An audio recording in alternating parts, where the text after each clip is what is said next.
కడప జిల్లా పులివెందుల నియోజకవర్గంలో పంటలు చాలా ఎక్కువ పెడతారు. అరటి తోటల దగ్గర నుంచి సీనాకాయలు అంటే అదే మొసంబి తోటల దగ్గర నుంచి, నిమ్మ తోటల దగ్గర నుంచి, మామిడి తోటలు అన్ని పంటలు చాలా ఎక్కువగా పెడుతూ ఉంటారు. ఈ క్రమంలో అక్కడే ట్రాన్స్ఫార్మర్లు, అక్కడే మోటార్లు, అక్కడే కేబుల్స్ ఇవన్నీ పొలాల్లోనే ఉంటాయి కదా!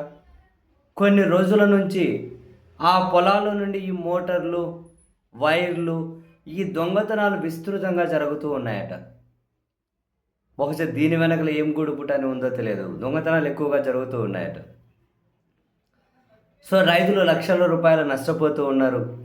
పోలీసులకు ఫిర్యాదు చేసినా కూడా వాళ్ళు స్పందించడం లేదు అని చెప్పి ఏకంగా కడప ఎంపీ వైఎస్ అవినాష్ రెడ్డి గారు లింగాల పోలీస్ స్టేషన్ ముందే ధర్నా కూర్చున్నారు.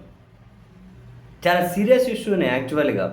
ఎందుకంటే ఈ విధంగా దొంగతనం చేసుకుంటూ పోయి వాళ్ళు దొరకలేదు అనుకోండి, అందరి దగ్గర దోచుకుంటూ పోతే లక్షలకు లక్షలు పెట్టి మోటార్లు, కేబుల్లు తెచ్చుకోవాలంటే ఎంత ఇబ్బందికర పరిస్థితి. అవి తెచ్చుకునే వరకు పంటలు ఎండిపోతే పంట మొత్తం నాశనం అయిపోతుంది.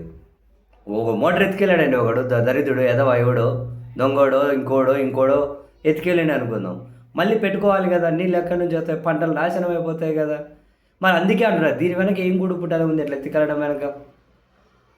ఎవరికైనా ఆర్థికంగా నష్టం చేకూర్చాలని చెప్పి ఏమైనా ప్లాన్డ్గా ఏమైనా ఎత్తుకెళ్తున్నారో కూడా తెలియదు, ఆలోచించాల్సిందే.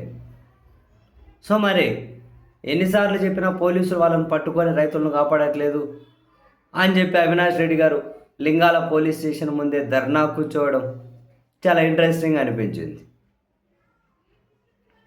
సరే, రాజకీయపరమైనటువంటి కేసులు, రాజకీయపరమైనటువంటి మరే ఇష్యూస్లో పోలీసులు స్పందించలేదు అంటే ఓకే. మరి ఇక్కడ ఒక ఎంపీ పోలీస్ స్టేషన్ ముందు ధర్నా కూర్చునేంత వరకు పరిస్థితి వచ్చింది, అది కూడా ఒక జెన్యున్ కాజు, అది కూడా రైతుల కారణం మీద అంటే మరి ఎందుకు ఇంతవరకు వచ్చిందో పోలీసులే సమాధానం చెప్పాలా.